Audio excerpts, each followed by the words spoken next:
নমস্কার, আমি রোশনাই। অনেক দিন পর এলাম তোমাদের সাথে একটা নতুন ভ্লগ নিয়ে। এই দেখো, মায়ের হয়েছে চোখে অপারেশন। দিদি এতদিন ছিল, তাই আমাকে খুব একটা বেশি কিছু করতে হয়নি। আজ থেকে রান্নার দায়িত্ব পড়েছে আমার উপর।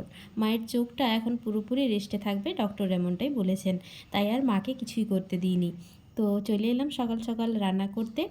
রান্নাটা দেখো বসে গেছে, আর নিম বেগুনে আজ তরকারি হবে। বসন্তকালে নিমটা খাওয়া শরীরের পক্ষে খুবই ভালো। তো আমি এদিকে তরকারিগুলো করে নিচ্ছিলাম। আমার বেশ তাড়াতাড়ি হয়ে গেছে। আর এইদিকে দেখো মাংসটা পুরোপুরি কমপ্লিট।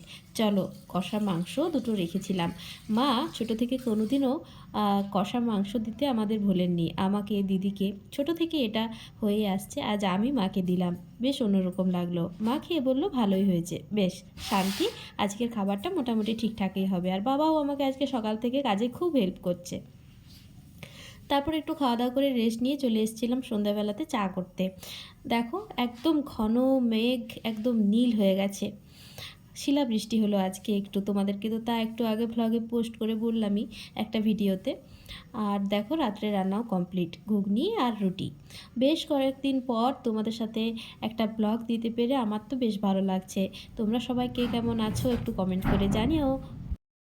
এইভাবেই শেষ হলো। তোমরা সবাই ভালো থেকো, সুস্থ থেকো। Good night.